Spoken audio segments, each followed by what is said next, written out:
Population head counts date back to the musters of the late 18th century, where the community gathered together to be counted to help match food and supplies to the people needing them.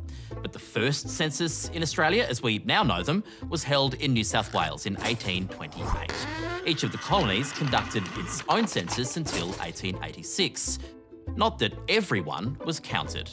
Some Indigenous Australians living on reserves were counted in early censuses, but that changed when, at Federation in 1901, the new National Constitution ruled Aboriginal natives shall not be counted. That appalling law took more than 65 years to rectify.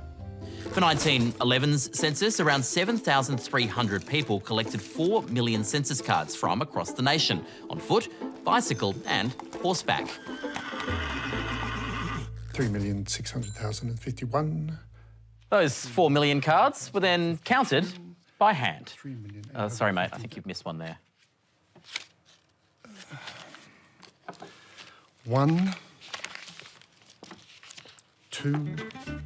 Back then, censuses were supposed to be held every 10 years, but a few big events got in the way. The 1931 census was pushed back due to the Great Depression. 1941 was delayed due to World War II.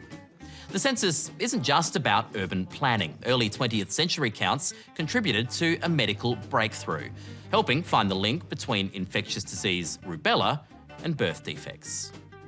In 1961, the census went high-tech. A new collecting machine was built to tabulate the data, a mechanical computer so big it couldn't fit through the census office doors. They had to cut a hole in the wall just to get it in the building.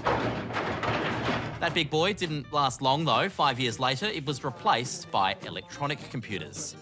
In 1971, Aboriginal and Torres Strait Islanders had finally been acknowledged as Australians. Census collectors started travelling to remote communities so that everyone could be counted.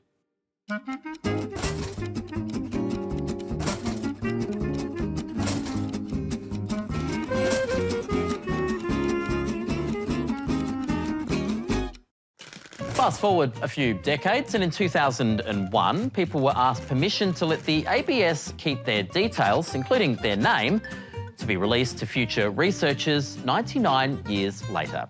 And so began the Census Time Capsule Project.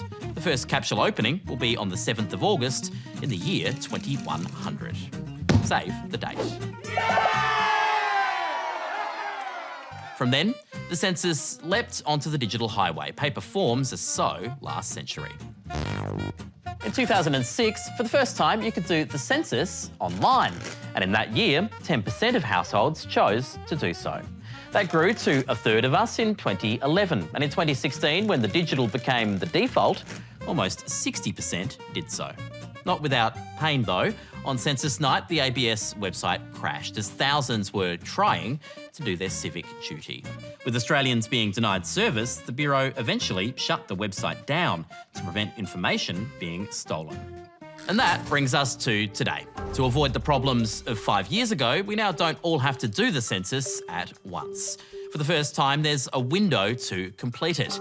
Fill it out whenever suits you. And Census 2021 should be very illuminating, a snapshot of the way we live and work amidst a global pandemic. So that's the history of the census in less than 4 minutes. But the results from this year's count won't be available that quickly. You'll have to hold your horses until mid-2022.